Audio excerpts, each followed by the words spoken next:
Darkcast Network. Welcome to the dark side of podcasting.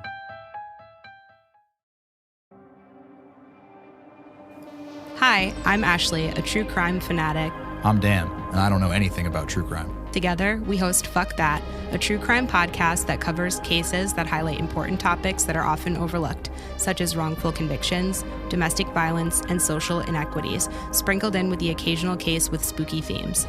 If you are looking for your next true crime fix delivered candidly with a hint of sarcasm, you can listen and subscribe to bi-weekly episodes of Fuck That wherever you listen to your podcasts. And don't forget to give us a follow on Facebook and Twitter at @FThatPod and at @FThat_pod on Instagram.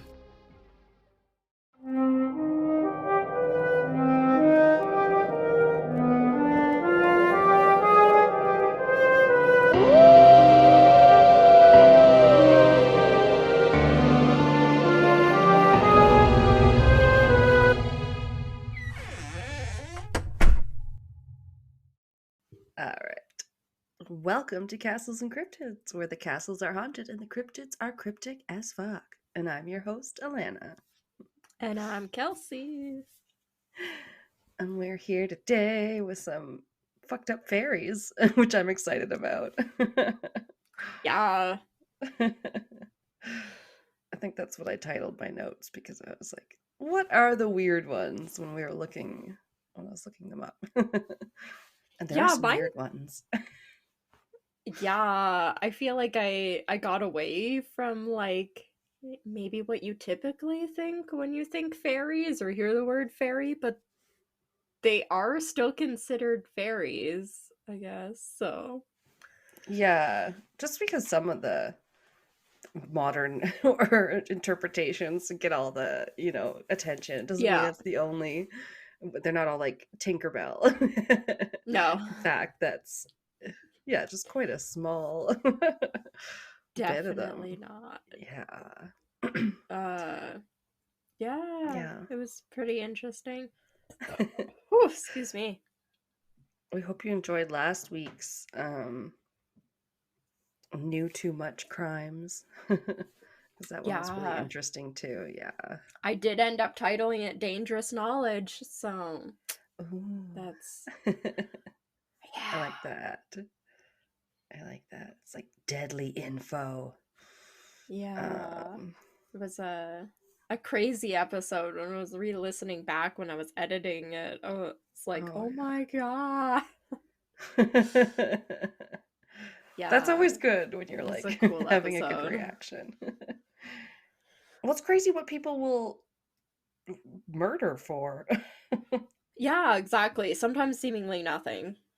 Yeah, like with mine, I feel like, you still didn't really know if that was the motive, but it was like, well, if it wasn't what she knew, then why did someone just like assassinate her in like broad daylight then? Yeah, like that's pretty crazy. Right. It's not typically how people end up getting shot or anything. It's normally unless you're in a gang. It's more of a targeted thing. So if she wasn't being targeted by like the CIA or something, who was targeting her, and why have we never figured that out? Or why has nobody claimed responsibility? That sounds somehow it seems even wilder that it wasn't a conspiracy of some kind. Yeah. But anyway, go back and listen to that if you haven't. And if you're new here, yes. Hi, hello. We do Castles, Cryptids, crime, conspiracies, and other crazy C words. It's our favorite letter of the alphabet. I love a good alliteration. All right. Actually, some of our favorite podcasts are C and C. Yep. Like mine on the About page, I picked Creeps and Crimes, and then for your favorite, I put like the Crimes and Consequences. Look, I can't talk today. Ooh, plus we might be doing an upcoming collab with someone with the same alliterative initials soon. So stay tuned at the end of this month, and I guess we'll say more once it's, announced and time to promote it. So I'm excited for that too. flipped my calendar and saw the date on there. I was like, oh yeah, that's coming up just a few weeks now. We're podcasting and doing things with other podcasters, and yeah, I think it's going to be a fun year. Yeah. We already It's feel like just we're begun. popular this year, like Right? This is yeah. well, we're coming up on 2 years, right? We're over 2 years. We're over 2 years. Right, so March of 2021, Yeah. end of March. Call it April. That's technically when we Yeah. started. Yeah, that's right. So that's like 3 years almost. Wow. We are. We've I know been it. in the biz. We are seasoned professionals. Right. We keep telling ourselves that. Yeah, we're so profesh. Yeah, we edit out most of the shenanigans. No, but yeah, I'm excited for spring to finally come. We're just talking about, yay, the weather's supposed to be nicer on the weekend, which is nice because we're trying to go out and do things Yeah. and go to craft beer Yeah. festivals and have fun. I think we'll try and do maybe a couple videos, at least little things for yeah. Patreon. If you guys are interested, you can join Patreon and see Mhm. maybe what we get up to this weekend. Maybe I we will can- force Kelsey to star in her first TikTok video. I won't even tell you which Sure. ones for that. Just like start posting things. Filming Oh, her I the don't whole care. day. Oh, please don't. Spy camera. Just kidding. Oh, I can't even like do the thing where you're at the restaurant and then you like take a picture of the food. I'm like, oh no. I get made fun of when I do that. It's so I've done it a Instagrammable. few times. Well, if you're at a very special place and there's a special presentation of like, you know, those big milkshakes with like the big ass Oh yeah. accoutrements, yeah, like garnished with like a cheeseburger or something or a piece of cake, you're like, yeah, I have to take a picture of this. Like, come on. Yeah, but just regular dinner's out. Please don't take a picture of it. What is going out to eat like? I have not done that in so long. Right? Yeah, someday. Yeah, I don't even know if I have any fucked up facts for you guys.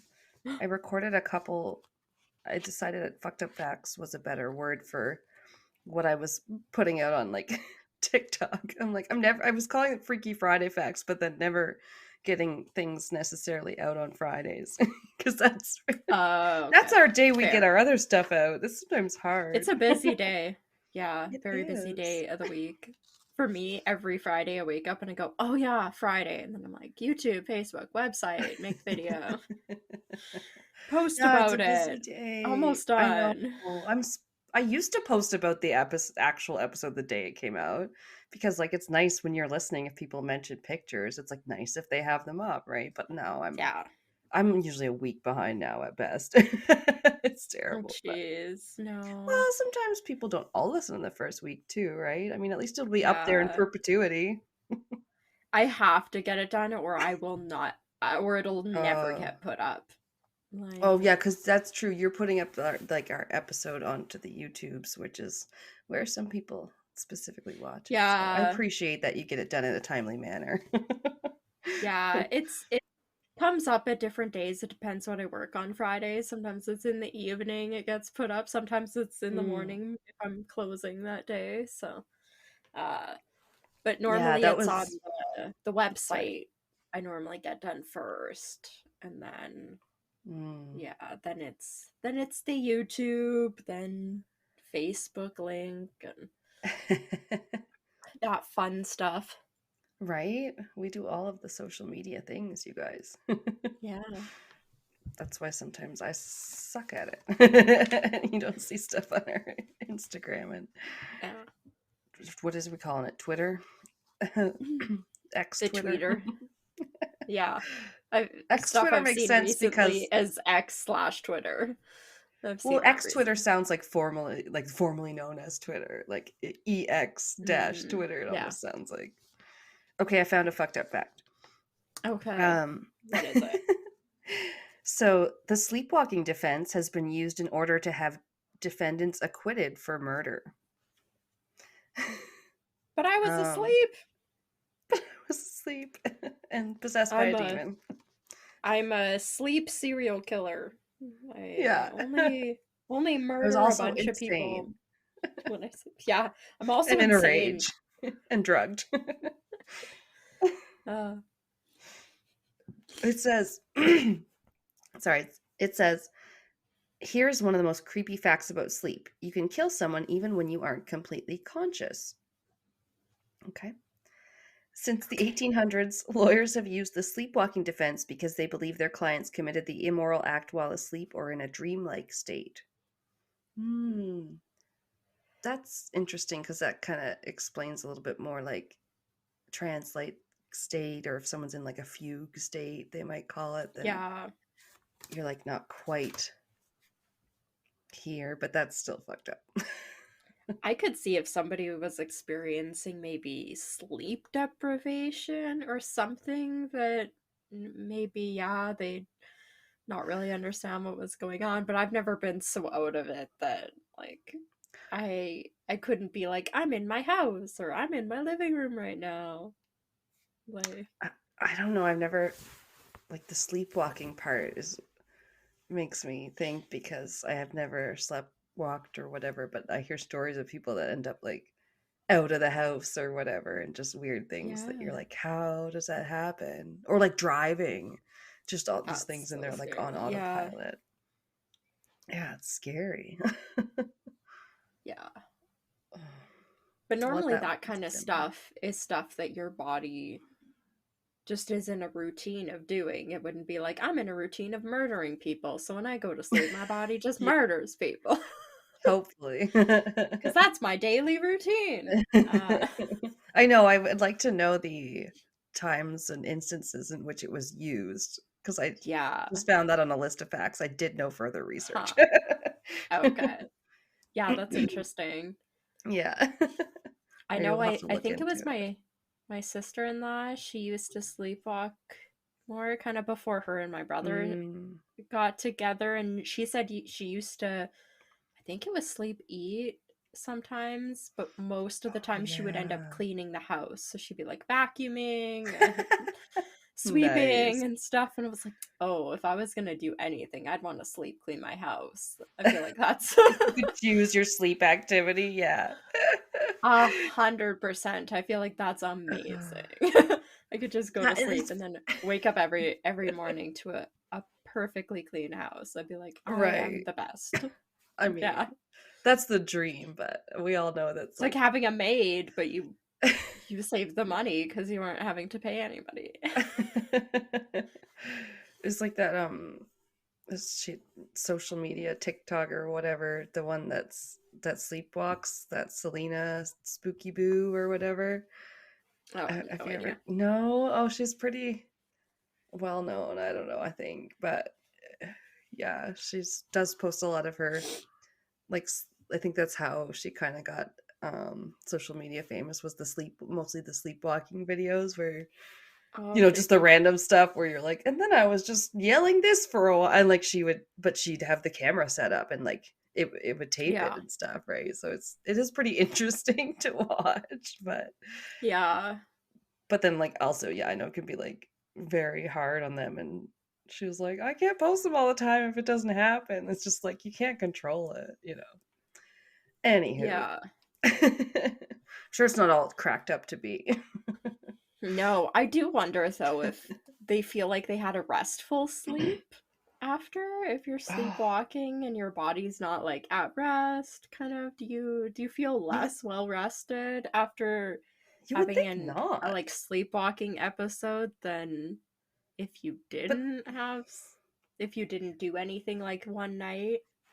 yeah, because does it happen when you're in like REM sleep? Because you feel so Yeah. asleep when you have even when you have crazy dreams, because you're like you have to be deep enough to be in the dream, which is kind of weird. Yeah, I don't I, know. Because if they I don't aren't know. having restful sleep, then I feel really bad. No, I Like can't imagine it's all they're that waking up good more for you. tired. Yeah, probably not. Yeah. Oh my gosh. Yeah. Then you gotta go to a Wow. sleep clinic and Yeah. They're like, come out here at 3 a.m, and then we want to see how you sleep for a while. But there might be people screaming over in that room. Okay. I remember reading this one Right? lady go in there in a book. She's like, I had to go Yeah. down an alley at like 3 a.m. I'm never gonna sleep again after this. Yeah. All right, well, that was my fucked up fact. What have you got for us today? I have sort of like fairy-like creatures. They come up a lot on lists when you look up lists of like different fairies and stuff around the world. They show up on Right. quite a few of the lists, but they don't really seem all that fairy-like to me. Yeah. That's just because we don't know fairies from around the world, man. We have Yeah. limited white North American fairy people knowledge. Right? That's part of the reason I decided to do this because I thought it was kind of interesting. So the three I'm going to be talking about, they're all like fairly short. And they all center around mostly the Maori, the indigenous people of New Oh, Zealand. cool. Yeah, I know that's nothing kind of about cool. them. Yeah, I only know what Taika Waititi. I love him. A couple Yeah, other he's a uh, daddy for sure. actors. So yeah, it was really interesting to look at this. So Maori people, they're from New Zealand, and their ancestors came from East Polynesia in canoes in the mid 14th century. And there was actually Okay. like indigenous people that were originally in New Zealand before the Maori people came over. Huh. Yeah. Okay. So Because they do seem to share some similar traditions and like dances and stuff when you look at like the other Polynesian, like in the Samoan and the Hawaii area and stuff. I don't know. Sometimes it yeah. reminds me a bit of the same. So when I I mean, the looked one it guy, he up, was an actor. He's from New Zealand, and he plays The Rock's family member in the Hobbs and Shaw movie. yeah. And I'm like, you're from New Zealand. You're Maori. Yeah. Anyway, yeah. The haka, that dance that they do Oh that they yeah. used to use to like intimidate other Right. like opposing warriors, I guess is like what I Yeah. mostly knew Maori people for. Oh, cool. Uh Okay, so they do a warrior dance. Okay. yeah. Hmm. Yeah, they're the ones that do that. Now they do it at a lot of like sporting events and that kind of stuff. It's cute. There was once that was, I think I saw a video. It's like a girls' soccer team. They were like 8 doing it, and they were having lots of fun with it. It was cute to see. Oh, okay. But that was not the Yeah, one from Hobbs and Shaw because he literally does it with his like no. daughter's soccer team in that movie too. The Rock. Oh no, I'm pretty sure I saw something else. But yeah, now that you mention it, they also did it in that movie. No, sorry, Yeah. yeah, it was just like still top of mind. Anyway. Yeah, I remember seeing that in there. But yeah, they do it at different sporting events and that kind of stuff is kind of a Cool. way to intimidate the like rival teams. You imagine then you get like cheerleaders going up against them. They're like, Yeah. hoorah. We spell words with our bodies, and they're just like, Yeah. we'll rip you apart. Yeah. So the first one I tried to look up pronunciations the best I could. Most of what I could find was actually from the Maori dictionary like website, which was actually really cool. I Ooh. came up with quite a few of the words I needed, so shout out to them. That was really nice.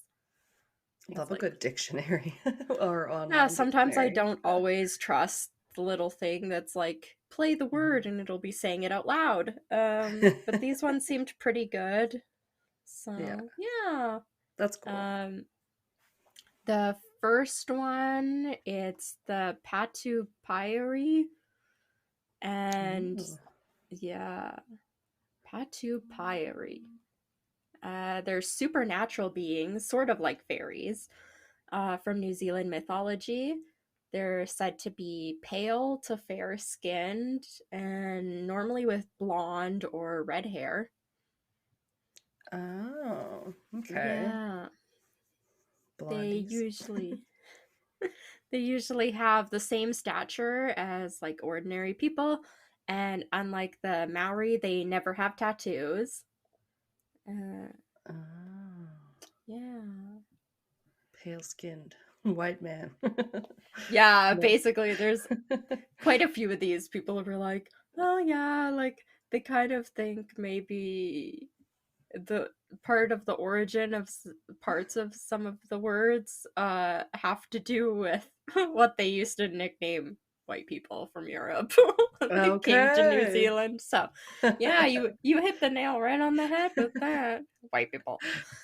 Things you don't understand at first, you gotta like try and Yeah. figure out what they are. Yeah. That's interesting. Maybe we're the fairies. No. Yeah. It said that they could be hostile towards humans, especially those who intrude on their lands. And they are I believed mean, to fair. live in. Yeah, who wouldn't be? They're believed to live in deep forests and hilly or mountainous regions in large guarded communities that are said to be invisible to humans. Oh, I that's think something handy. said they live in like tall buildings. Yeah, not just Huh. like not like holes or living in trees, like that they have invisible cities, which was pretty cool. Right, like just because we're the mundanes or whatever, we can't see it. Yeah, right. We're the muggles. Yes, the muggles. Sorry, yeah, I'm thinking of the shadow hunter word. Oh yes, mundanes. I was like, where am Yeah. I doing that one from? Right? Yeah. It's like we are the Yeah, the mundanes. non-specials. Yeah. Yeah. It said that they can draw mist to themselves and they're nocturnal for the most part. It said that they can be active on misty or foggy days, but the direct sunlight can be fatal to them. So they're normally hiding out during the day.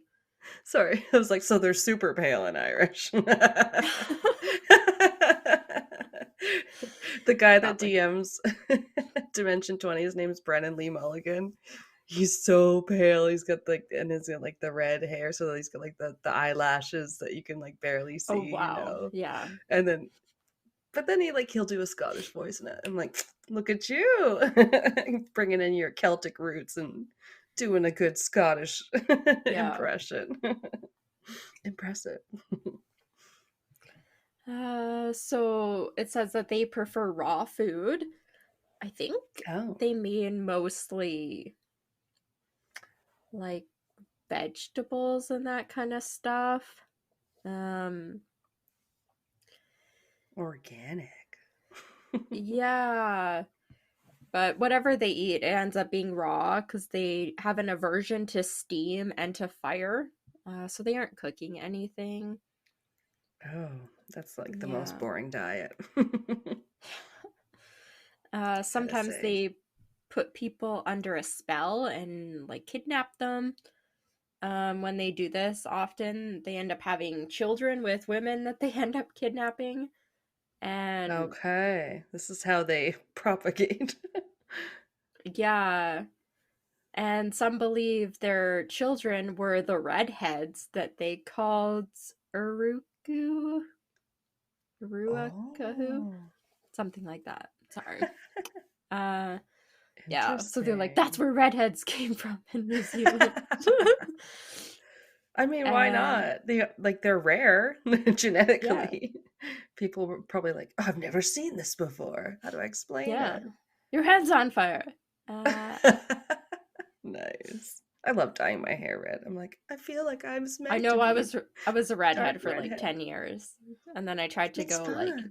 a nice natural like red and couldn't quite get there.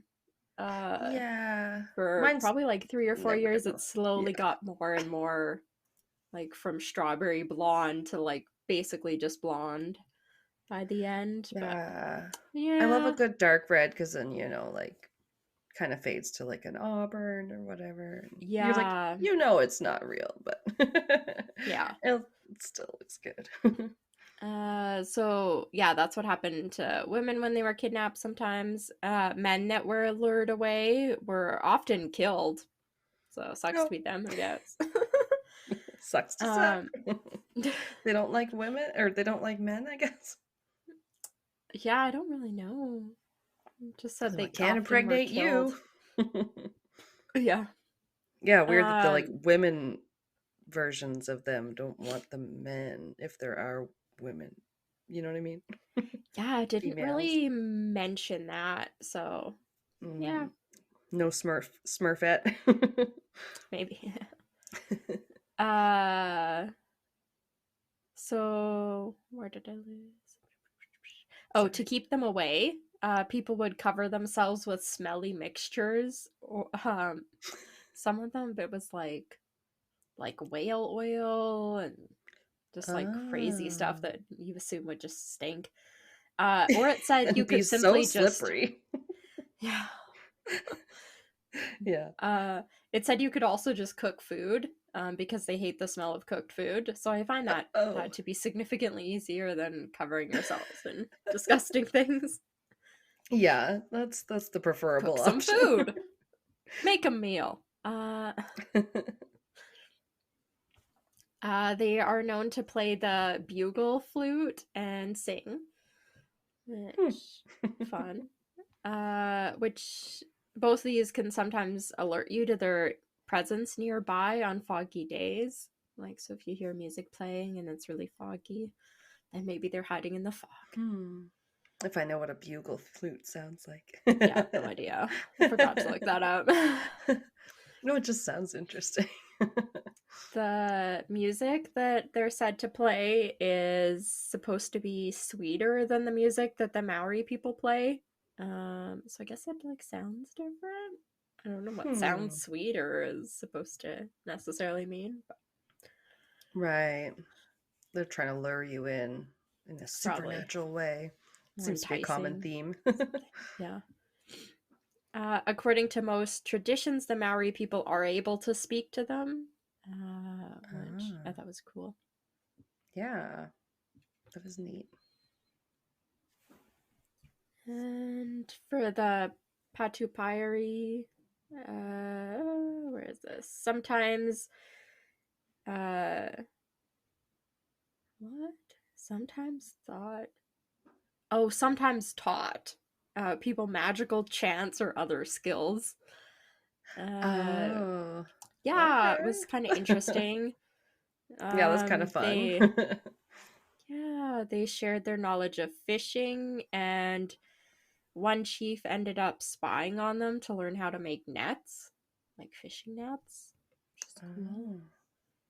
I've seen people do that on alone when they're out in the Alaskan wilderness or northern Canada somewhere, and they're like they put like string a string between two trees, and they start like I don't know, it almost looks like someone doing a weaving or whatever, Yeah. like and they're making a whole fishing net. And I'm like, how do you know how to do that? It's so cool. Probably just so much Googling.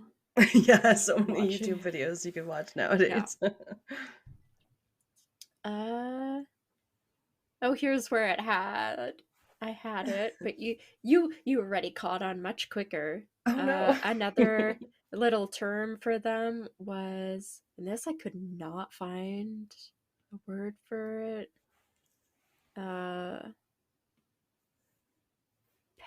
Pakihaka, something like that, which is the possible origin of the word pakiha, which was used to refer to Europeans.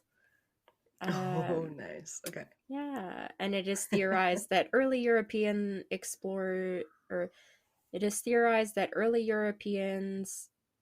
explored and clashed with the people of New Zealand in the 1600s, and this may have been interpreted as like these fairies and like the clashes that they had with them over the years.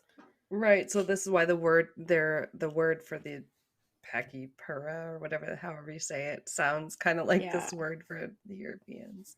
That's neat. Sort of. It's like a very, very different word though when you like actually see it spelled out. Like they're nothing like each other. So did they both start with P though? Yeah. Yeah. Yeah. No, that is kind of funny though. I always find that interesting how I find it fascinating how language evolves. Yeah. So between different areas of New Zealand, they also have slightly different versions of what these creatures are supposed to be. Mm-hmm. Um, in the North Islands, they're said to be small beings, and then other areas in the North Islands also say that they're at least 2 meters tall. So Wait, very, that's very not tall. small. That's taller than us. So Wait, but yeah, okay, some versions they're small, some they're very tall. Okay, gotcha. yeah, but this is just within the North Islands. Like, Okay. um, they're described as white, albino, or as red as ochre. Oh. And yeah. Hmm. According to some traditions, the Mohau. Sorry, there's like way too many pronunciations. The Mohau Patupirahi were the first inhabitants of the country before the Maori arrived. And part of the reason that they Oh. were so hostile is because the Maori had actually driven them to, or driven them from Mount Mohau, where the ancestor, like their sacred ancestor, is buried in a cave at the peak of the mountain and marked by a tree fern. And Aw. Where the red this, fern grows. No, yeah, that was a book we had to read in school. uh, this Mount Mohau was described as their most treasured place. No. So they were like driven away from there by the Maori people. So maybe that's why they have like a grudge, according to some of the traditions. And Okay. yeah, They were there before the Maori. Okay. yeah. In the traditions of the Haurakai Maori, um, a Patupari woman named Hineria is credited as bringing the knowledge of weaving to the Maori people. Ooh, So, okay. yeah, that's Nice like girl. part of the sharing of like skills and knowledge and teaching Maori people stuff. That's pretty cool. Especially before they had the big loom Yeah. machines to weave things together. Like, it's complicated. I can't even knit very well. Yeah. Um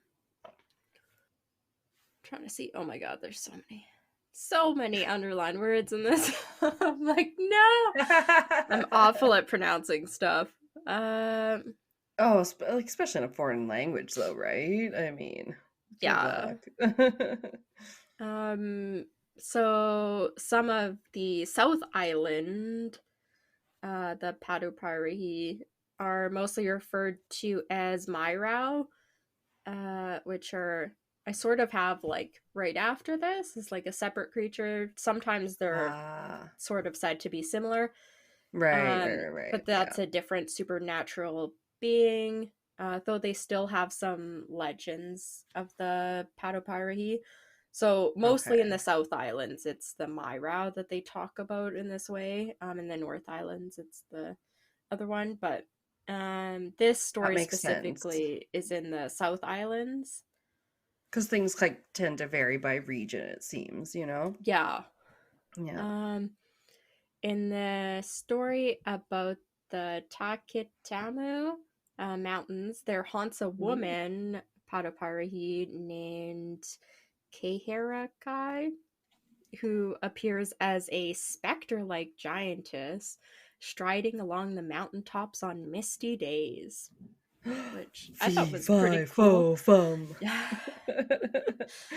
But it was like specter-like giantess. I like that Yeah. description. That sounds cool. I Uh, know. She's huge, but majestic. yeah. In the story of Kairahaki, She was found on the mountain by a mortal man named Hatapu, and he Oh, wanted to make her Taboo. his wife because she was so beautiful. And he had to poo. I'm sorry. I couldn't. I don't know if I'm pronouncing that right because there was no way to look up like specific names. There's no no. As Yeah. they say on Wine and Crime. There's no way to know. Yeah, so he thought she was really beautiful, wanted to like, I'm gonna make you my wife. He's gonna put a ring on it. He asked her where she came from, and she replied, Haikariki is my name. I have no people. I come of no race, and I know no one. My home is yonder. I like yonder. And was like apparently referring to the Taikitimu Mountains. Okay. She further said, I am a Maori, yet not a Maori. I know many tongues. I know the tongues of the birds. I am the child of the mountain. Taikitimu is my mother. I mean, Okay. yeah, she's just like, she's of the earth, I guess. And Interesting. because of what she said, this guy, he realized what she was, that she was Hatuparahi, and he knew that if he made her his wife, he too would be bound to the mountain, and I think like unable to leave. It was kind of implied. Damn. Yeah. I mean, you're ready to be committed, but are you ready to be committed? Yeah, are you ready to be stuck on a mountain? Secluded and isolated and solitary with your partner. So, because of this, he decided to perform a ritual to free her from her Patupirahi status. And this ritual involved fire, which, if you remember, they do not like. Yeah, this is giving me some Shrek vibes because she's like an ogre by day and stuff. Or maybe also, I have no idea. it's like kind of a weird like a curse thing. Yeah, okay. Yeah. So Kai Haraki, she gasped in amazement at first at the sight of the smoke and the fire, but ended up getting burned on the foot by like this little spark. And it said it started like shooting. George Foreman grill. No. Started shooting like blood out of the little like burn mark. It was just like, yeah, like a little fountain. It said it like squirted blood everywhere. A little fountain. Yeah. A little arterial fountain. That's what it seemed like in the story I was reading. I was like, wow. She gonna bleed out. Yeah, a little. So she fled, like ran away, and the Hatapu guy, he caught up with her and brought her back to the fire. And because he's like, I'm not taking no for an answer. She ran away again while he was not watching her. He was like busy with the ritual or something. And thankfully he never saw her again. Like she escaped him that time and got away, and he didn't capture her again. Okay. Yeah. That's good. So I guess she's said to still be on the mountain as that giant specter. I can't contain this bitch. Yeah. Made to run free. Yeah.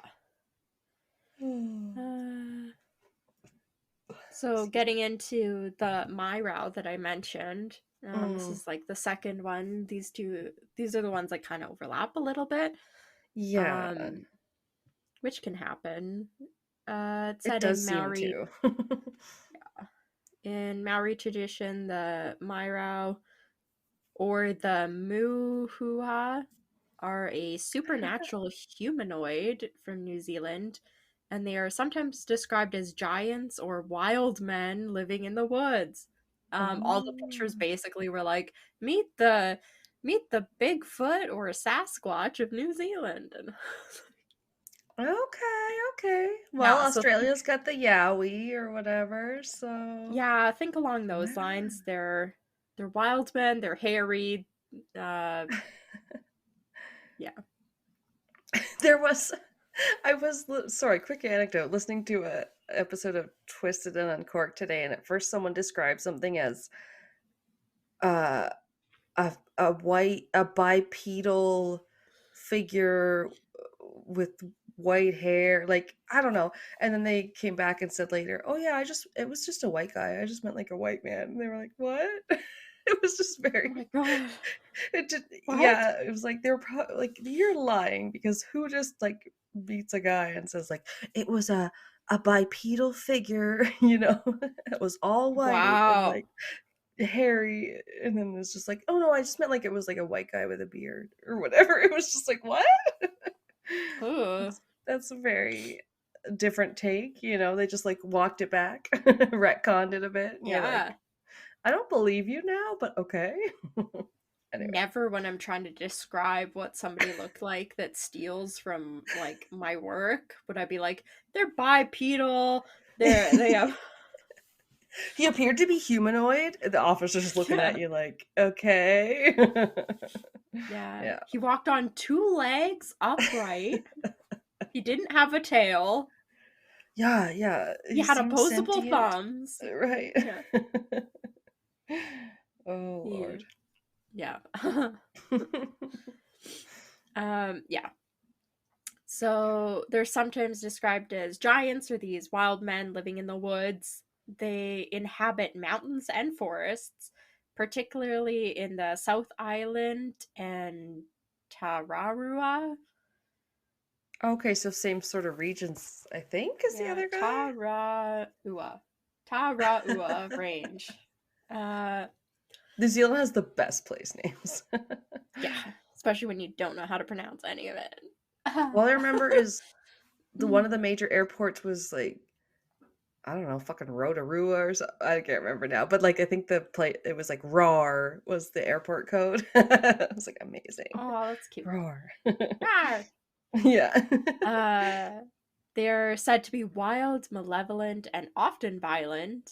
They're known Okay, to great. carry stone clubs as weapons. Stone gloves? Clubs. Oh, I'm sorry. That makes more sense. Stone gloves. Yeah. They're just like boxing gloves brass made knuckles, of but stone. they're made of stone. That'd be pretty crazy. And they're said to be larger and stronger than humans. And they're covered in dark body hair. It said they're Oh, naked and covered in dark body hair.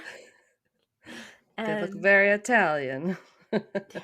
they have long bony fingers with these sharp fingernails. It said that they don't need to use knives or like anything as weapons like that other than their club because their Oh, fingernails are so sharp they just use their nails to cut stuff. got like little X-Acto knives on each Yeah. Like Freddy Krueger. And it said that they kill and eat humans and other animals, and they're also said to be cannibalistic. So, yeah. I love it. Hi, Gordo. Little cannibal fairies. Gordo heard the word cannibal and was like, I'm in. No. Hi. Would you believe that may or may not have come up in my research as well? It's like, how do we think all these little fairies are just such innocent little Yeah. Thumbelina's Cute. creatures? Yeah. Tinkerbell. Dee-dee-dee-dee-dee. Pixie dust. Yeah. Oh, man. Pixie dust is blood. Red mist. So they're said to be solitary creatures, but known to sometimes live in small groups. They're described as agile, and it said that they could climb trees like monkeys. Oh. Wait. Yeah. Are they as big as monkeys? I forget. Well, they're supposed to be bigger than people, so They're bigger able to than climb people. trees like monkeys. So they're like really agile and acrobatic. I don't know. Oh yeah, that's kind of scary. Yeah. It also said that they're supposed to have an anger towards the Maori people who arrived when they arrived and thought to have displaced them and ruined the sacredness of their Colonists. homes. Yes. Okay.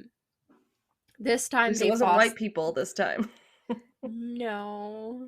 But they Oh forced them god. into the inhospitable mountain regions, so Oh no. yeah, so it's made them apparently like really tough and everything, but it's also depleted their numbers, so that's part of the reason they're really mad. Oh. It's like a little Um freaking reservation for them. yeah. Oh. From Wikipedia, there was like a little story of from the what would this be, Wanganu area, told by Ooh. Tao, chief of Upper Wanganu, and it said that a mortal man once found Myra and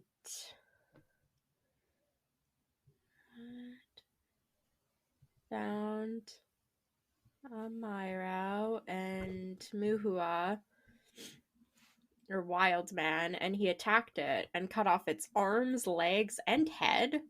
And he Oh, brought the just like attacked it and cut all the torso limbs. dead. Yeah. Holy fuck. He brought the head back, but it was still alive and called for help. And Takio, the mortal man, didn't want to fight a whole clan of Myrao, so he dropped the head and decided to come back later with reinforcements, which he did, only to find the Myrao had put itself back together and had returned to the forest. So Ew, what? Fucking folktales, man. yeah, it's supposed to have like crazy like supernatural abilities. The head got back together with the body? Is that Everything, like its arms, its legs, its head, Oh, all of yeah, it he put was just a itself back together. torso. That's Yeah. right. Okay. Wow. That's wild. Yeah, it said not all the stories of them have them with like supernatural like abilities like that, but Mm-hmm. yeah. Dang. Maori stories tell of some encounters between the Myro and humans. Some of the stories end with humans killing the Myro, while others have the Myro capturing and eating these solitary travelers. So there's like warnings about traveling in the like forests and mountainy areas of New Zealand Sure. alone. Don't go I on mean, which your is, yeah. freaking what is it, Lord of the Rings quest. Be like, I'm gonna reenact Lord of the Rings. I'm gonna walk all the way through New You're Zealand. You're gonna get backpacking eaten. Yeah, by you're gonna get yourself. fucking eaten. Just be careful. Yeah. Another little story. Oh, this wasn't quite a story, but it was from ancientorigins.net. It was kind of interesting. It's on a lot of the sites actually, but it said Yeah. in spite of the tales that the Maori were always at war with the Myro, there are some stories in which members of the two groups crossbred, resulting in offspring that are larger in size and strength than the average Maori. Oh. Yeah. Neat. And as a result, some Maori families, such as the like Keihe or Kaihei family of Waikato, and the Haupapa family of, is this Rotorua? Is that what you said the airport is? Oh yeah, I think Yeah.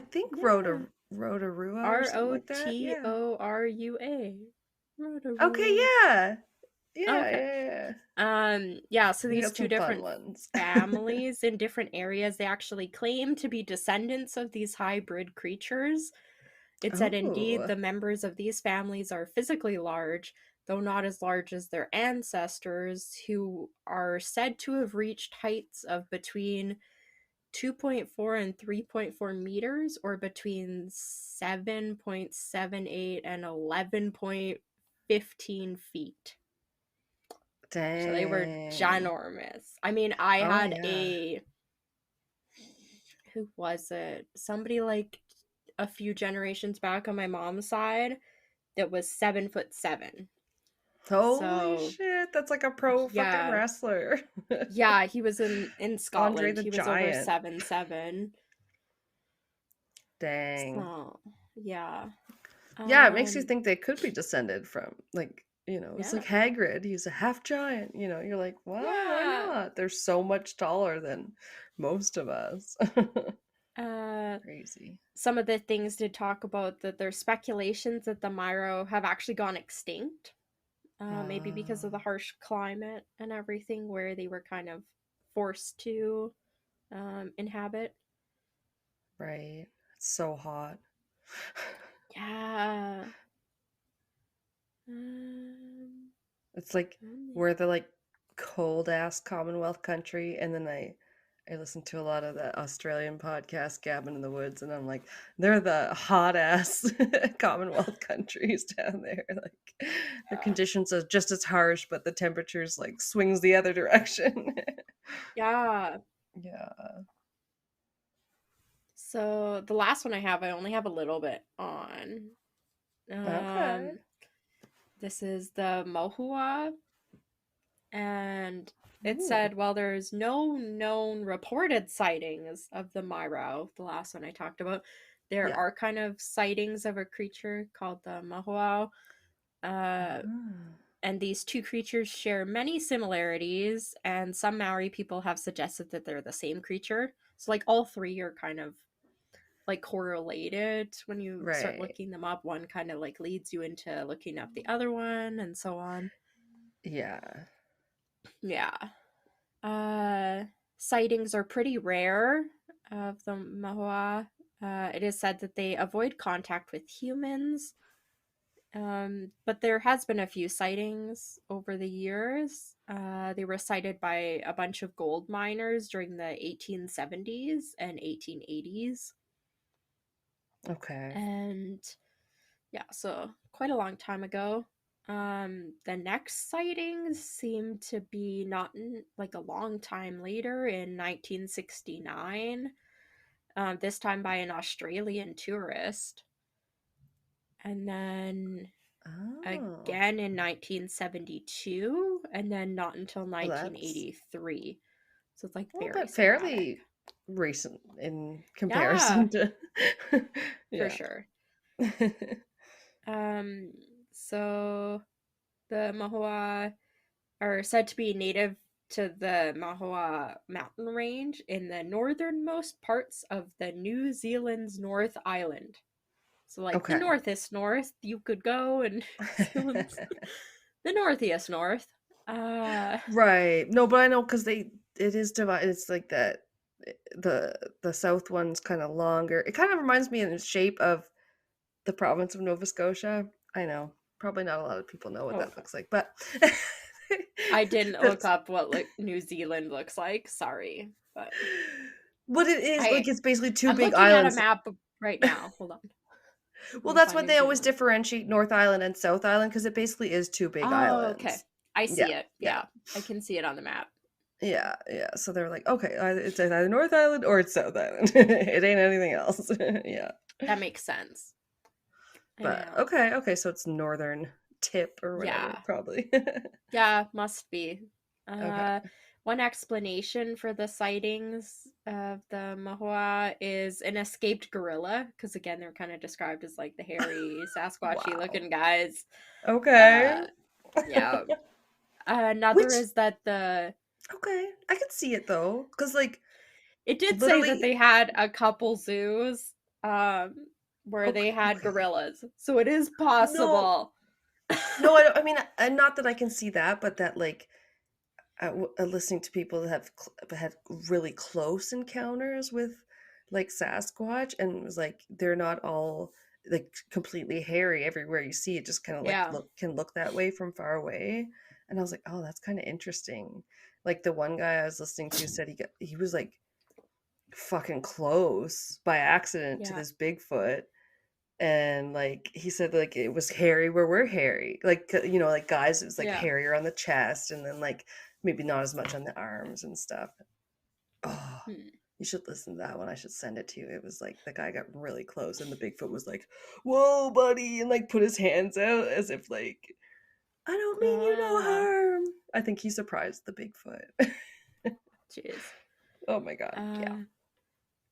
Yeah, so that's one explanation. Another kind of comes from the word mahua, which originally was the nickname for the noisy and smoky steam-powered log haulers that were used in the forests in like the 1800s. So a machine of some kind. Okay, yeah. And then it kind of evolved. The last thing I have is that some believe that the creature is actually a common bush-tail possum, which I should have looked up. Damn it! They sound cuter than regular North American possums somehow. Possum.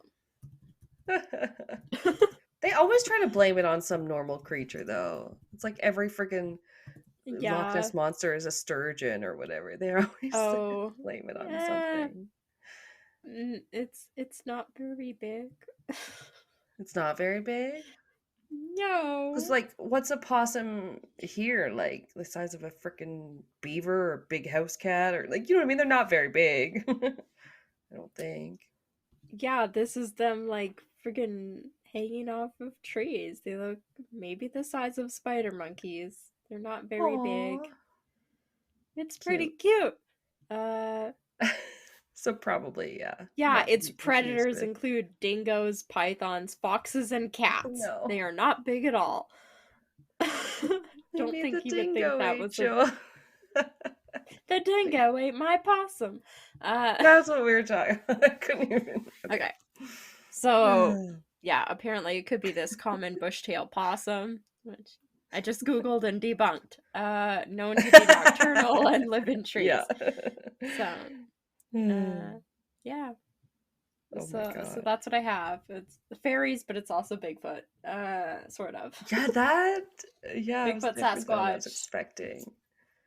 And then you're like, it's sort of my birthday episode. And I was like, Bigfoot? I was like, Bigfoot for birthday, Alanna's episode? Oh yeah, happy this comes out on the Ides of March, the 15th. It should be coming out. So I'm very excited. I'm always into a good cryptid. Oh my god, the girl on the Cabin in the Woods, she always calls them cryptoids. It's so cute. Cryptoids? Yes. Oh. I'm like, okay. Yeah. Oh, that's so cool though. Yeah, I love a good little folklore creature. When I told you, I was like, I'm gonna look up fairies, and then it was like, well, I guess they're sort of fairies. They're considered fairies, but they're not really fairies. But like, I think that's what we kind of like to find out is the darker folklore of fairies and different ones that are considered fairies or sprites or those kind of folklorish type creatures where they're oftentimes tricksters and whatever. So yeah, these ones just cut you and eat you. They're bad. Great. You don't want to go into the woods in New Zealand, I guess. I really want to their prison go bitch. to New Zealand, though. They go, I cut you, man. I cut you. Yeah. Jesus. Have your shivs on hand. You're bushwhacking. Wait, what do they call those big ass machete? Yeah. Yeah. All right. So those are fun fairies. Yeah. Fairies the size of Bigfoot, I guess. Don't want to run into one in a dark alley or a dark wooded area. No. But if Taika Waititi was there to save me. Would. It'd be fun at least. I'm Cog. I'm Cog. Oh, I loved the show Men in Kilts, which came out with the two guys from the Outlander, but the one guy was also in all the like Hobbit movies. He plays a dwarf. The guy plays Jamie's uncle, and so like that he ends up going to live in New Zealand and just like loving it. Oh, okay. It's I don't know. I guess it's got some highlands and different terrain. That's yeah. thought was beautiful, like Scotland and stuff. And then he took the guy that plays Jamie there, and then they got all made over with like the hot like or the dwarf. They got all dwarfed. They both got the dwarf treatment, and with the big Nice. prosthetic noses and the ears and stuff, which was fun to see Sam Hewen doing that. I'm like, oh, I want to see what I look like as a hobbit or a dwarf. No. Yeah, New Zealand always looks beautiful to Oh, me in all things. fucking It's supposed to right. be one of the nicest places to travel. So All the pictures are just like green, green, rolling forests, fjords, like all this other shit. You're like, yeah, holy shit, okay. yeah. I don't know Amaze how much balls. rain they get there, like, because I Yeah, I think don't know. Scotland and that they get quite a bit of rain, don't they? I don't Right. know if Oh, New they're wet as Zealand fuck. gets the same amount. So maybe it's all the nice green without all the damp all the time. They've got to be like a temperate rainforest climate or something. I mean, technically all Yeah. the Pacific Northwest is, including like, lower south, like southern BC, Vancouver Island, all that shit. Yeah. Mm. All right. Well, that was cool. And stay tuned for probably a quick promo and then back for some more Ooh. crazy little guys. Yeah. Do you have a story of survival? A parent goes to residential school. They haven't had that family connection. Those traditional values and ceremonies that many of us exposed to are taken. Or have a lost loved one that was involved in human trafficking, exploitation, missing, or murdered? My name is Jasmine Castillo, and I am the host of Hands Off My podcast that brings to the forefront, specifically from Asian American, Native Hawaiian, Pacific Islander, Black Indigenous people of color. Anderson County 911, what's the location of your emergency? Ma'am, what's going on out there? You're saying a baby's missing and nobody... As well as nonprofit organizations. When I was a private investigator 5 years ago, we picked up a case that was Shanice Harris' case. That help and advocate families of lost loved ones with their closure. From sometime from his shift at work to that next day, he was either robbed or apprehended at some point with someone coming into the restaurant. And opening a cold case. So that, to me, was his way out, and it negatively impacted Armani's investigation. Please join me on Thursdays on any podcast platform wherever you listen to your podcasts. We are voiceless no more.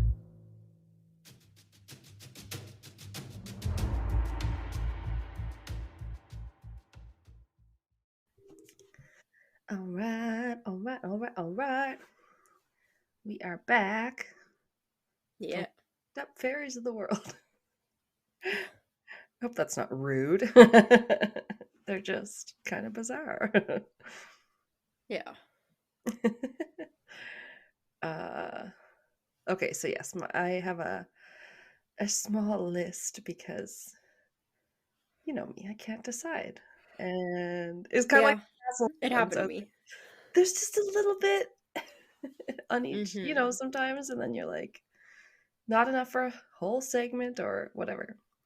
So, yeah. The first one, okay, speaking of pronouncing, yeah. Haha, it's your turn. I don't know, a lot of them look like you're like, okay, seems pretty, what is it called? It's phonetic, just as it's spelled. So I think these guys are called the cked. Sometimes spelled with a C, sometimes it's spelled with a K. Okay.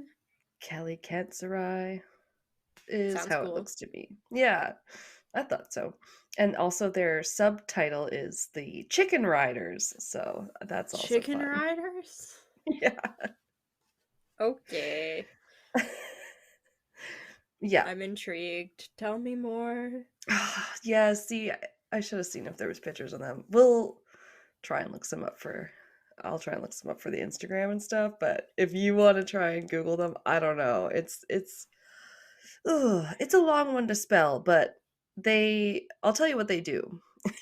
If this helps paint the picture. They raid houses and farms for food, etc. So, And they ride chickens? Yeah. They're scoundrels. But yes, they usually do all this in the nude. Yes, usually riding chickens or similar creatures. That's Who's quite the picture. Wait, who's the big chicken guy or the big rooster guy from the Looney Tunes or whatever? I Who's it? cannot remember his name. Foghorn Leghorn, I think. No. I said, I'm a big chicken guy. That guy. Yes. I didn't ever watch like a crazy amount of Looney Tunes, so Yeah. Not me either, really, but Pat did give Rain the DVDs because he really used to like it. oh. Speaking of solid gold DVDs, as we were the other day with like the special editions, because you guys had the Star Wars gold VHSs or whatever. Yeah, special edition VHSs. Right? Collector's edition. Yeah, I'm sure my dad still has them. I don't think he would have gotten rid of anything. Because you never know. Something's gonna be worth he has someday. so much stuff. His big ones were Star Wars and Harry Potter that he liked to collect a lot of stuff for. And there's a lot of collectibles for those. Yeah, both of them. Also, Kelsey was just telling me the other day that she just watched all the Star Wars prequels, and I was like, "Oh, I forgot you might not have seen all those yet." So I had was a seen kid. like the original, like the first 3 that came out, and then I had definitely seen the first prequel because when I was watching it, I was like, "Oh yeah, the pod racing, this whole thing, right? Little Anakin." I was like, "I remember this kid." So I think that I've one's quite seen this good. movie multiple times, but then I'm watching the second one, and I was like, I do not remember any of this, and I know I will not know the third prequel, so they are less memorable and get made fun of quite a bit more. There's particularly it's all right. There's that GIF thing. I don't know if you've seen, or is it a GIF or is it a meme where they replace the caption or whatever every time. It's always like Anakin and whatever Queen Amidala or whatever you want to call her. What's her fucking Padme or whatever her real name is? Yeah. And then they're like sitting in a wildflower field and they're all happy and it's usually like she's like, but that's not what you mean, right? Right? And then like people always change out the caption with like, they're not gonna really do that to us, right? Right, Anakin? Like it's so re-memed all the fucking time. Nice. Anyway, you'll probably see it now that you've seen the movie. I don't know. I think I already got past that part. I think that was probably in the second one. Oh, probably, yeah, because by the third one, I mean, he's like evil and she's like dying of a broken heart and childbirth or whatever the fuck they blamed it on. Yeah, she just got kidnapped. But they got married. They got married at the end of the second one. Oh, okay. So you still have to watch the. Yeah, I haven't seen the third one called. Yeah, Attack of the. I can't remember. Revenge of the Sith. Something like that. But I was like, oh, I saw Boba Fett, and then his dad died, and I was like, oh snap! Now I gotta watch Boba Fett because I saw him as a child. Oh no! And I'm like actually his poor dad. I'm like, there's no way anyone doesn't know this, and then I'm like, oh no, wait, I'm actually spoilering you. Shit. Yeah. Okay, sorry. I know nothing. Rewind.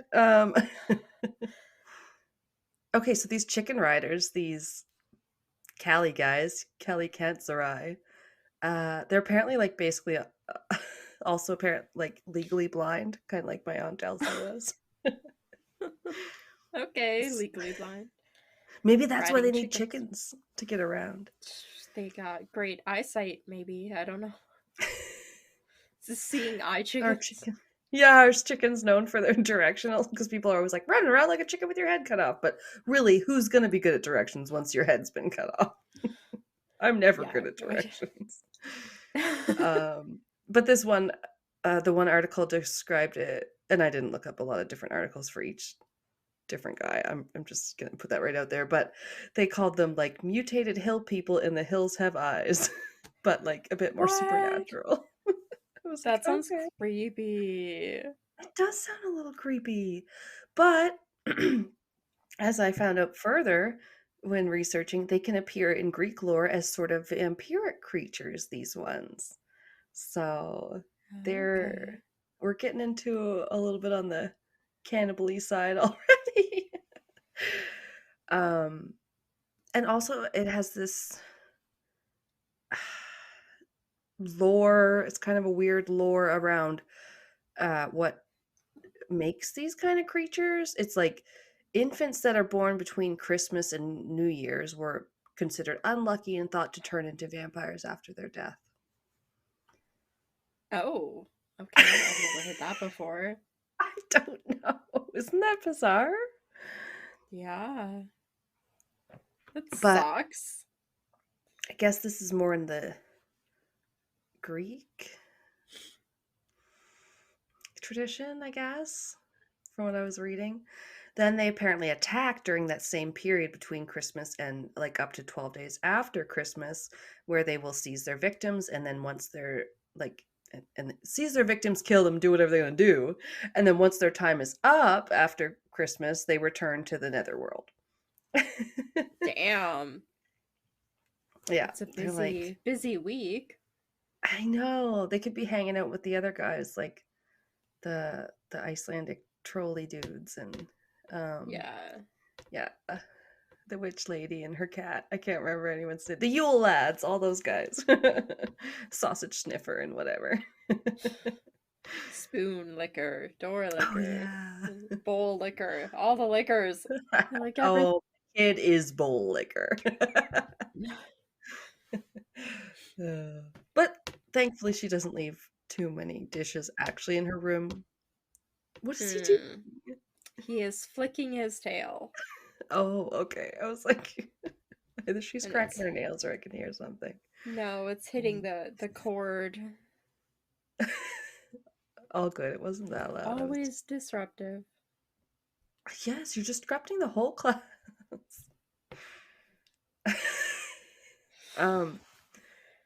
Shit, what was I gonna say? Yeah. They're like they come around the same time, I guess. But also these guys show up apparently in Italian lore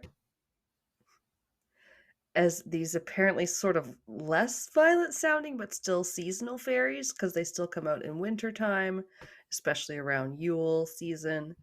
And they all have the various different animal feet. Like they don't just ride chickens, but they have hooves or bird feet or I don't That's know. creepy. And they ride chickens. And they ride chickens. And they love to celebrate Yule in groups and gatherings. So like they sound kind of fun. Huh. I can picture a creature with chicken's feet riding a chicken. It's a lot. Yeah. Like what is happening here? Will you quiet your tail? If you could see him right now, he looks ridiculous.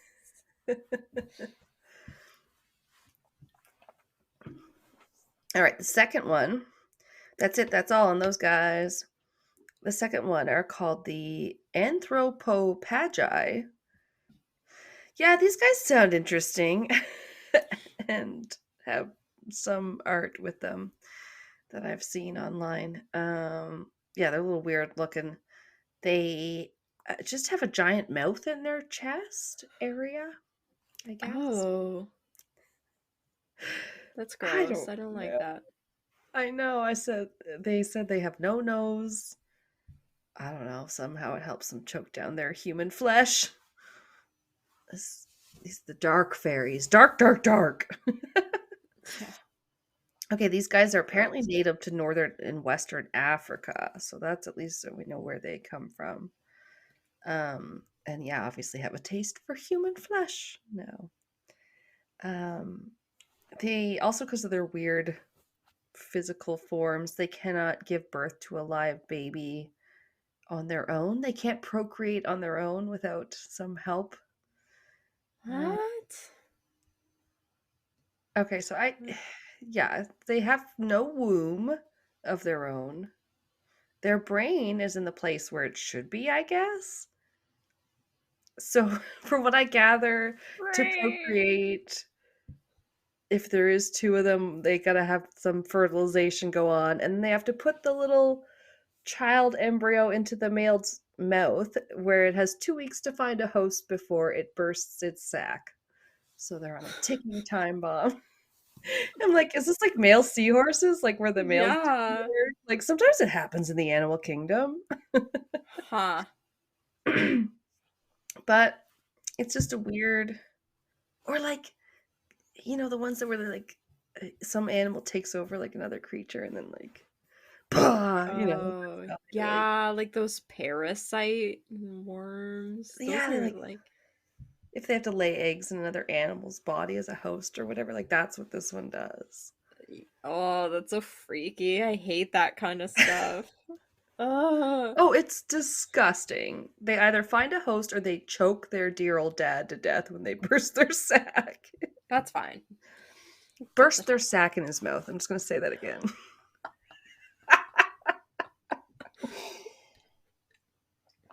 And we're out. No.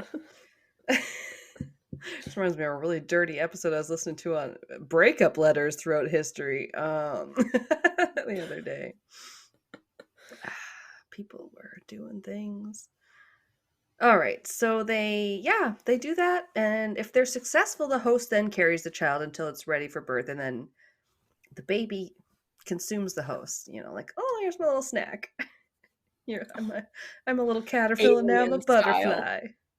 Alien style. Just like I did hear on one of those history podcasts that they just thought that caterpillars just died, and then that's where like butterflies were always found born. They didn't realize they were like transforming inside the metamorphosis. into a goo and then like reconstitute themselves, don't they? Just like a brain. I don't know. But it's so insane to think of. Like, no wonder we couldn't figure it out. Where we're like, well, there's a bunch of butterflies, but then like there's just a bunch of dead fucking caterpillar sacks. You're like, what's happening? Yeah. Anyway, so the next one is called the bannock or the bathhouse sprite. Usually, just like hanging out in the bathhouses of.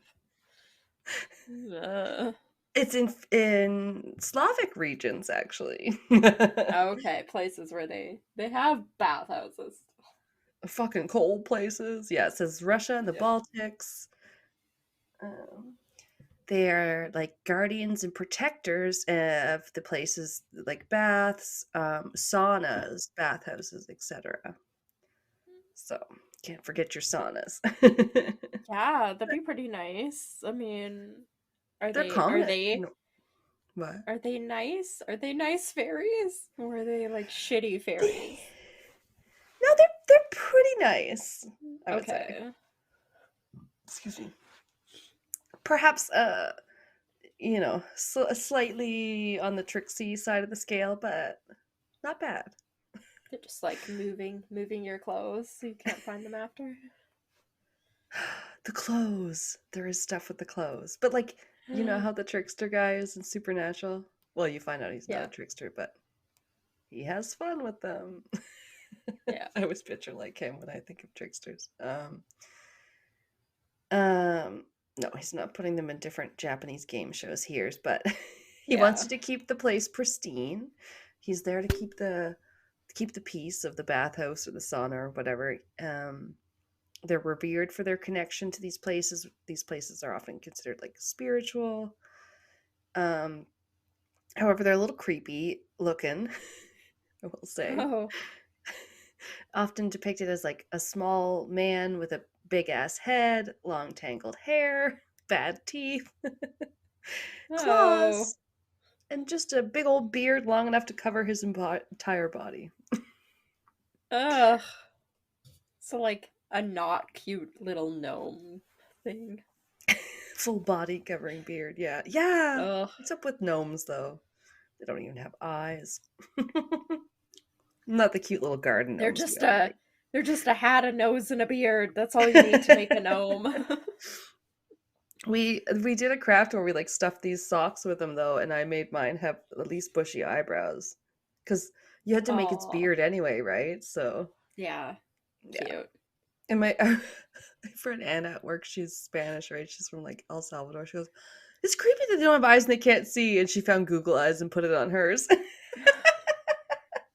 That's adorable. I love it. It's pretty cute.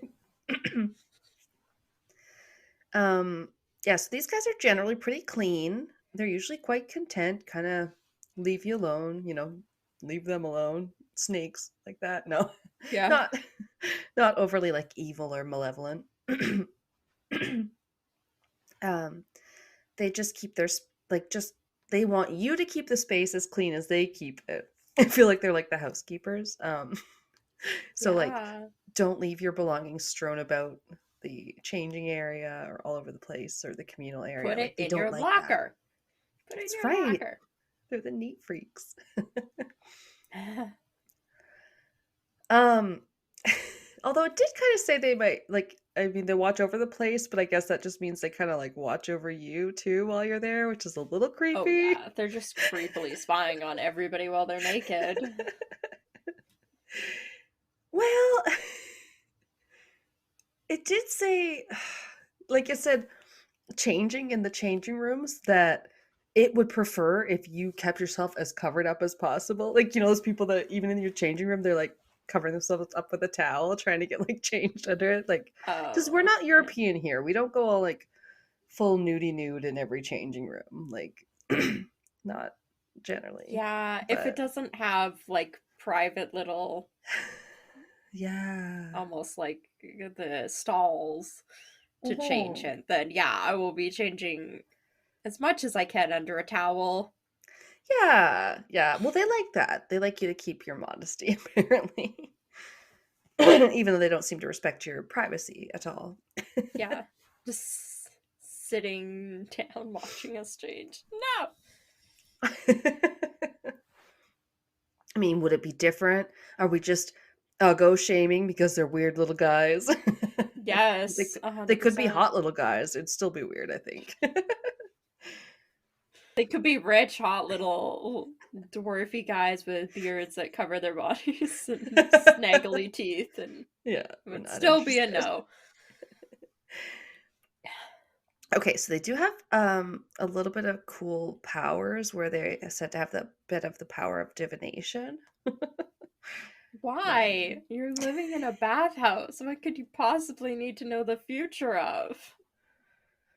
I don't know, but there's some like creature, whatever, like what some of the seers in like Celtic folklore and stuff, they look pretty fucking weird.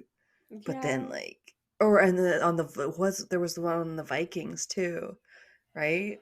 They're like, really usually pretty ratchet looking, but then everybody's like, you gotta listen to them. They know what they're talking about. I don't know. Yes. So apparently, they can see the future somewhat, and they might give you a little prediction in the form of either a little scratch or a little touch on your back when you're in the little bathhouse there. Oh, no thanks. So, I know, just be prepared, because it might be tough to be respectful if you didn't know that was coming, but we're here to inform you. Try and be respectful. If all of a sudden you feel like a touch on your back, that could mean like a very, positive future. But if you get kind of like a harder scratch on your back, then that can be something, negative or stressful is coming. So I know. Gross. I thought that part was creepy. I don't want to be touched in a bathhouse. Well, that's all the first listicle said, was that like they live in bathhouses and will like scratch you on your back. And I was like, okay. And then tried to find a little bit more. And then they were like, well, they said they're like, guardians of the bathhouse and whatnot. But yeah, if taken just in pieces, it's not a great look. No. But yeah, they're definitely in the places they're said to be. They're said to be hold, on high, and because they're known to be able to clean the actual spiritual and physical realm, apparently. So they just keep the bathhouse clean in vibes cleaning and spirits, yeah. body. Yeah. So you can offer them little offerings of soaps, cups of water, I guess, or fake branches, which they apparently like. Here's a fake olive branch. She doesn't want peace.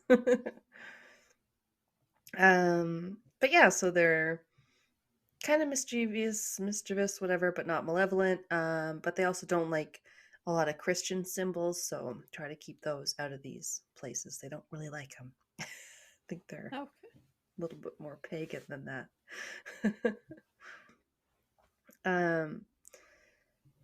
These guys, the next ones, there was in one list, and then I couldn't find basically anything else on them, so I don't know. Take that with a grain of salt, I guess. They were apparently called the Angics and the Utbirds, and said to be found in northern climates. Also said to be believed to be the spirits of maybe like infants who have passed away very early on, usually during hard winters. Okay. Yeah. I feel like I've heard that something with something like northern lights or something where we touched upon maybe. Yeah. Sometimes they believe that children's spirits could like linger or go in the sky. I don't know.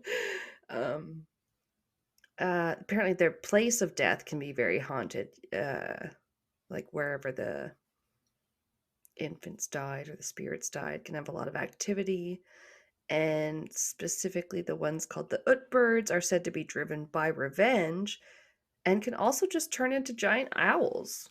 So that was a fun fact. Cool. Yeah. I mean, And if I they needed to turn into an animal, I would probably want to be one that could fly. Oh yeah.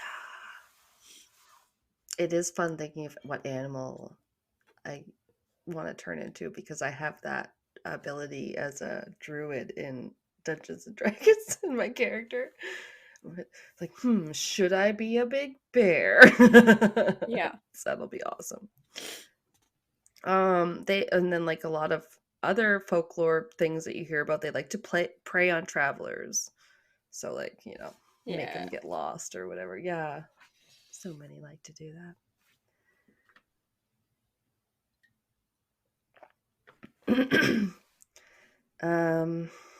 Gonna guess how to say this one. It was really hard to spell every time I tried to re-input it. Right? Kurpira.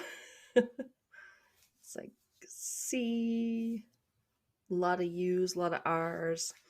Yeah. It's in South America among the myths and legends of the Tupi-Guarani, which are from the Amazon, I guess. And they are protectors of tortoises. Yay! Ninja Turtles. They protect tortoises and avenge their deaths. Don't tortoises live to be like 100? They eventually avenge their deaths. Yeah. He's like tortoisey. The name means covered in blisters. What? Probably because I can't remember. I thought one of them had like shells all over him, and I thought it was this guy, but maybe not. They're also different in mine, mostly. Yeah. This guy is generally seen as a redhead, but his hair can also just turn into actual flames. So don't want to make him mad. Yeah. You have a real redhead temper. And they will let you stalk them, let you follow their footprints, but they have backward facing feet, so it's very deceptive. You don't know which way they're going. Yeah. Damn them backward facing feet. They also can apparently make a very high pitched whistle to help disorient you. And they don't ride a chicken, but it said they ride a collared peccary, Peccary, which when I looked it up is a pig-like ungulate of the family Teacup-sized, or New World pigs. They look like furry kind of wild boars almost, like hairy wild boars. I Cute. looked them up, I was like, oh. Pumbaa. It's two factions, some on these pig things, some on the chickens. Another one that came up in the list, but I was like, I'm sure we may have touched on these guys because the name sounded familiar, was the Huldafolk from Iceland, which I was like, did we not talk about little guys that are like sometimes little helpful guys around the villages, but also in sort of fairy fashion, apparently they can leave changelings and take human babies too. I don't know. I don't remember. No, okay, maybe I'm not sure. If we talk about so much, so it could have been on a Patreon or something, maybe. The Irish sounding, I'm just gonna guess Bean Fionn of the Drowning Fairies sort of category, which also seems to consist of these ones called like Peg Powler, Jenny Greenteeth, and the Water Leaper, and all involve pulling kids or people to their watery grave. Like Peg Powler is a green hag with sharp teeth that can drag you down to drown, and the Water Leaper preys specifically on Welsh fishermen. So they all have their different tastes. Very specific. Yeah, right. They must be told in Welsh tradition. Yeah. I only like fishermen. The Welsh taste the best. I think these guys sorry. I think these guys are called the Verikas. And they're little harbingers of doom, no higher than your knee, generally about 18 inches tall, from what I could find. And they're weirdos that kind of like to gather at houses where someone is dying inside. Okay. Harbingers is such a crazy word. I was like, they're little harbingers of doom. Yeah, they also were described as forming a chattering horde, which I thought was amazing. Yeah, hoarding, gathering around the house or whatever with faces full of blood, flaming pointed bloody teeth, and that just jabber incessantly. That sounds awful. That's so creepy. Why are these guys so fun? You can't even do much other than try and chase them, or you can try and feed them with snacks and stuff. But other than that, I think they just kind of hang around if you got someone in there that's waiting to pass on.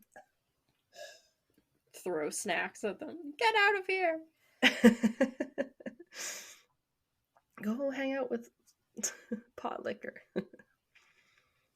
Oh, some of them just have fun names, like the Blue Men of the Minch. They're kind of drowny. They like to drown and target sailors or sink their ships. And the only thing that really wards them off is rhymes, like a kind of rapping kryptonite. My only weakness, rhymes. Bust a rhyme. The minute like the two stanzas together, they just explode. Yeah. Back to the crazy guys of the land. We've all probably heard of the red caps. At least I think they're mentioned in mushrooms, like Harry Potter. Oh yeah, that too. They prowl the battlefields, places that are red with blood. They love the blood. And yes, other than insatiable bloodlust, they will just cut your head off with a scythe.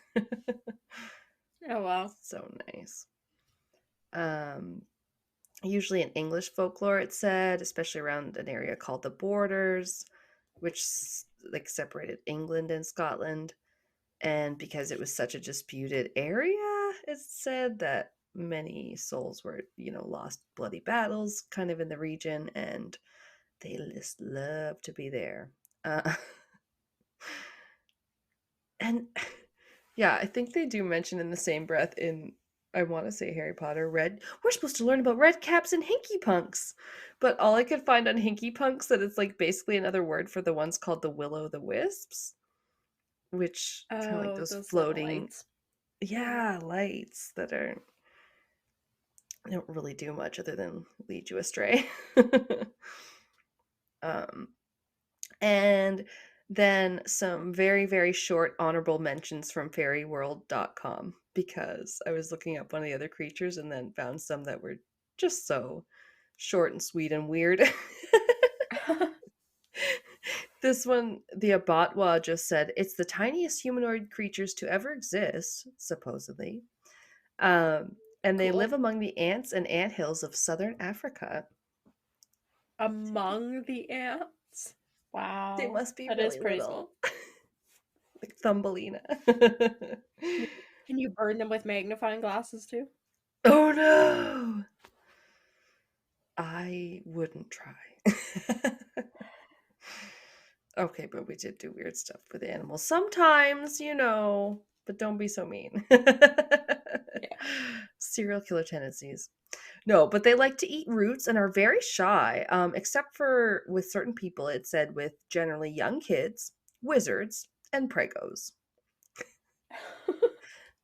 Which the young kids and the pregnant women made me think of the So Long and Thanks for All the Fish song from Hitchhiker's Guide to the Galaxy. So like, I do not so remember it. long and thanks for all the fish. And then one part's like the dolphins are singing it and they're like, so bad it's finally come to this. And they really enjoyed some parts like, your pregnant your little tots and your pregnant women. So long, so long, so long, so long. So long, so long, so long, so long. I've only seen the movie once, and it was. Oh my god, I love that movie. Everything in the world, the answer is 42. It is. And you always have to have your cosmic, you have to have a towel with you wherever you go in the cosmos, which that just sounds like having a hanky prepared. Like, that's just good mom logic. Yeah. And it's young Martin Freeman. Who doesn't love Martin Freeman? He's so good. And then Mos Def, or whatever his name is. Yeah. Yeah. Also probably Bill Nighy. Good cast. Oh yeah, they also had the Azrael, which are small, fair-looking ladies that just melt away into a pool of water upon being captured or exposed to sunlight. I'm done. Goodbye. Melts. Yeah, because your vampires are just because they like to melt away. I mean, I just found that weird. A little weird.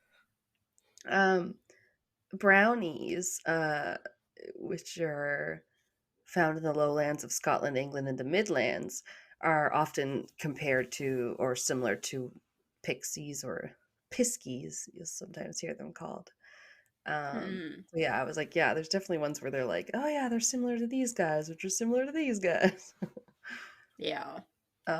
These guys are usually like small guys, 3 feet tall, little brown clothes and shaggy brown heads.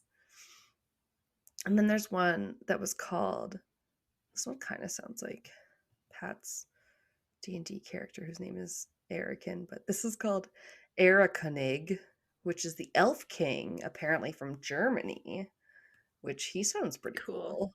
I know, I kind of want to learn more about him. He's apparently also on occasion warned people of their impending deaths, so he's got a little bit of divination powers, apparently.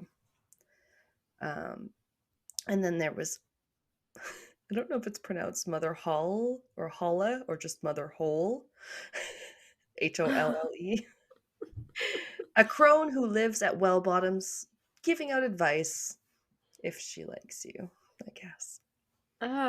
Just lives in the bottom of a well. Doesn't that make you think of The Ring? Oh, yeah, she deserves better. It's so creepy, right? Oh my lord. And then pixies, piskies, pigsies, the different spellings, pronunciations, whatever, are, yeah, they're kind of like the brownie guys. They're from West County of Somerset, Devon, and Cornwall, which always, every time I hear pixies, I think I can hear the one kid from Harry Potter going, Cornish pixies! Fucking the second one where Gilderoy Lockhart's their teacher, and they're like, we know about pixies. Anyway. But yeah, they're a general name for a fairy race or tribe in Cornwall. And this one said in appearance, they look like old men with wrinkled faces and are small in stature with red hair. Why do these all like look like leprechauns? Sort of no. I don't know. They will dress. They have a type, right? Or the other guys had shaggy brown hair. I don't know. Yeah, it's all kind of cute. These guys will dress in the colors of the earth, like green, or using natural materials such as moss, grass, and lichen. And it also said that generally the piskies are seen as cheerful creatures with a prankish nature. They are said to be helpful but also mischievous, helping the elderly and infirm, whilst sometimes leading the more able-bodied traveler astray on the lonely moors. Which, like, all right. They don't fuck with the old people, but... yeah. Just like, but you? Yes. You're young. You can handle it. Yeah. Oh my god, I'll be lost for 1,000 years. Many stories relate to travelers being led into the wild moorland to become hopelessly lost because of the piskies. Okay, yeah, that'd be me. Similar to brownies, being helpful but also mischievous in nature, and often places of ancient worship, such as stone circles and barrows, were avoided as pisky haunts. Okay. I know. Also, with the many legends attached to the origin of the piskies and other fairies, some people saw them as the souls of pagans who could not transcend to heaven, and they were also seen as the remnants of pagan gods, banished with the coming of Christianity. In tradition, they are doomed to shrink in size until they disappear, so that kind of sucks for them. Yeah, it sounds like Tinkerbell, though. They no longer believe, so then she, like, starts losing her power. Yes, because Christianity came and took over. Oh my god. Wow. Or, like, it's... Do you ever hear, I don't know if it's from a particular show or whatever, I can't remember now, but, like, that... if someone's not really gone until, like, the last person, like, thinks of them or remembers them that knew them, you know what I mean? Like, the memory of someone. Yeah, that's It's like kind of... It's kind of the same, but, like, with people that have passed on, I guess, and stuff that you're like, they'll still Yeah. stay alive as long as someone still remembers them. I think that's in a lot of places. I feel like I've heard it come up, different things, and I'm like, I kind of like that, in which, in the way that it gives you a reason to keep remembering people. Yeah. And then also it reminds me of something that I think came from the frickin' Magician's books, which was like a garden of feelings, and like, no, if nobody had that feeling anymore, then that frickin' plant would die.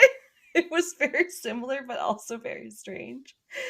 Oh, I do not remember too much about the books, because it jumped around too much. Like, the first book is, like, there's too much.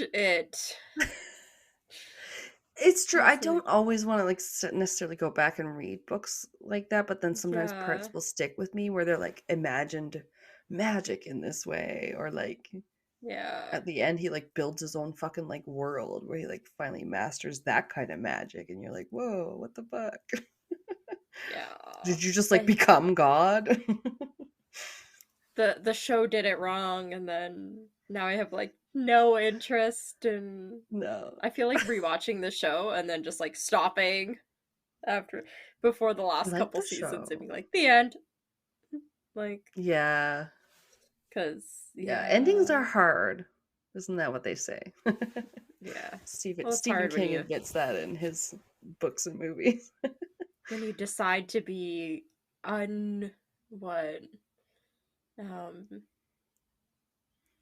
make it so that like anybody can die, and they're just like, we're gonna kill off the main character that like everybody likes, and everything, and then we're gonna have one more season without them. And it's like, well, Right. just to show you that we could kill off anybody at any second. It's like, well, was it still a good show?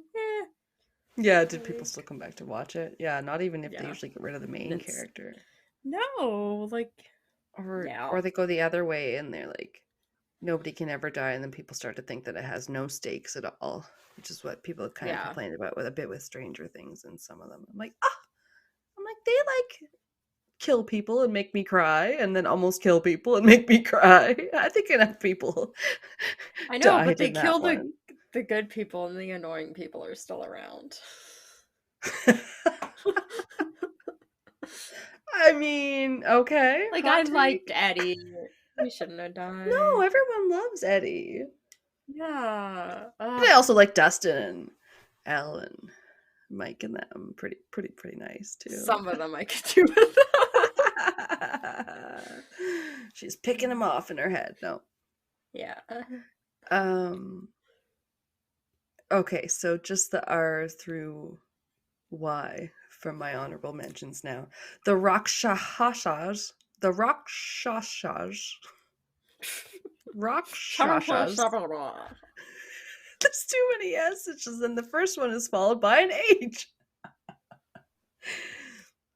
The Rakshasas are shape-shifting demonic goblins that appear as hideous monsters or as beautiful women that seduce holy men so that they can eat them.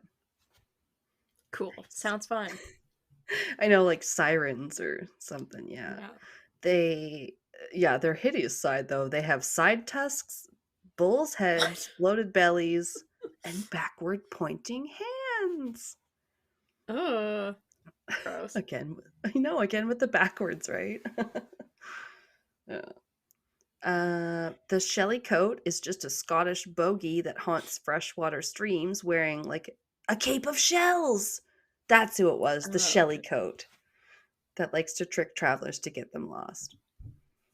Why could I not remember the Shelly coat was the guy with the coat of shells? Really? Not the turtle rider? Or the turtle No. protector? Yeah, he had a harder name to remember. I already forgot it.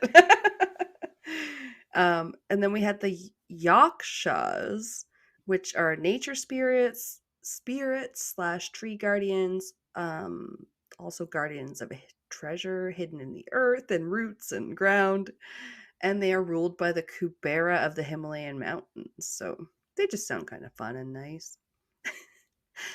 Yeah. And finally, the Yumbos. Yumbos? Not That's Dumbo. Not a little elephant. Basically, but with a Y. Yumbo. Yeah, I had a burp. Sorry, the last one. Found on Gorey Island, south of Cape Verde in Senegal, West Africa. They are only 2 feet tall. They're very white. They have pearly skin and silvery hair, and they Albinos. they're white as fuck and they have blue eyes. No. But they do sound fun because they enjoy dancing and feasting. Oh, and I wrote in the pale moonlight. I wrote that earlier just as a joke because of the, devil goes dance with the devil in the pale moonlight song. And then now we're joking about pale skin. Also they tend to live underground in a fun area called the Paps, which is hills found 3 miles from the coast. Which is also apparently what they call paparazzi in Britain. Yeah. Fun fact. If I had a drink for every time Harry mentioned the Paps in his autobiography, I'd be nice and drunk right now. So they invite you in. Ooh, I meant to say feast, but apparently I forgot a letter, and it says they invite you in to fast, which is the opposite of that. I know. I actually had quite a few words. I was like, what did this autocorrect to? Because I was like, instead of taught, it said thought. So the one sentence was like, they thought the people out of fish. Like, what is this? I think I heard you sounding that one out. Yeah. I know. I try to go back, right? But sometimes there's so many underlines because of like the different creature Yeah. words and stuff. So then you miss different ones that Well, are it's like, oh not no, I know underlined. what that word is. It wasn't underlined because it is a word. Thought's a word. But it's Exactly. the wrong Whereas word. It's supposed to be same. taught. That's probably the same. This one is it's also a word, fast. It's just the complete opposite of what I would want to be invited in for, fasting. Come over to my house and don't eat. Doesn't that Yeah. sound fun? I'll offer you Um, no refreshment. No soup for you. But here, actually, it's feasting, and these, like, I guess they're almost unseen servants feed you because all you ever see is their hands and their feet as they drop off all your dishes, which presumably contains a lot of fish because they like fish. Huh. And I'm Interesting. going to end it on that strong, beautiful note. Albino They fish like- people. They like fish. The They like yumbos. fish. The yumbos find fish yummy. Yeah. Wow. Oh my god, that was so fun. I got to go like all over. Yeah. You took us everywhere.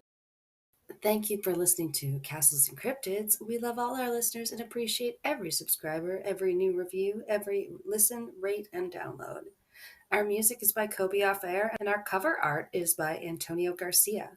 We are also a proud member of Darkcast Network, where you can find the best and spookiest of all indie podcasts.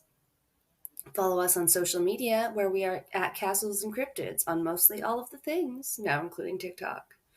Check out our bonus content on Patreon, Cryptid Clashes, video minisodes of your hosts making asses of themselves, Ask Me Anything, quizzes, other special episodes, and more. Starting at just $2 a month, you can get 1 to 2 extra episodes, depending on your level. We produce, edit, and research everything ourselves, and any support you can lend helps us to keep it cryptic. Well, all our longtime listeners will definitely know that recording a podcast is not always easy. No. Nope. So you better believe, like, when we find something we like, that we're going to probably stick to it and not look for anything else. So yeah, that's one of the reasons why I love Zencaster. When we tried it, we were like, okay, finally, I wanted to have the video, and it's up to 4K video, which is pretty effing cool. I can see every pore on Kelsey. No, I'm just kidding. I hope not. But it's great video and like just really easy on this one. So like once we stopped recording on our phones, I was like, yeah, this is the one for us. So even though sometimes our computers fuck up, it always comes through for us in the end, because we've never lost like a recording, knock on wood, and every time we've had to use it, it's just been really great and really easy, and everything's just recorded when we wanted it to, which is, it's a lot to ask for when you podcast as much as we do. Yeah. It's nice that each of us has our own separate audio recording that you can download and edit. So it makes when one of us is doing something or has something, it's easy. You can edit that out even with the other person was talking, because you have 2 separate tracks that you can edit. Yeah, it's one of the reasons we love Zencaster. Definitely, it makes it a lot easier. And the audio quality is also a lot better than any of the other programs we tried using in the past. Yes, it is the best. So go to zencastr.com/pricing and use my code Cryptic, and you'll get 30% off your first month of any Zencastr paid plan. We want you to have the same easy experience as we do for all our podcasting and content needs. It's time to share your story. Keep it cryptic.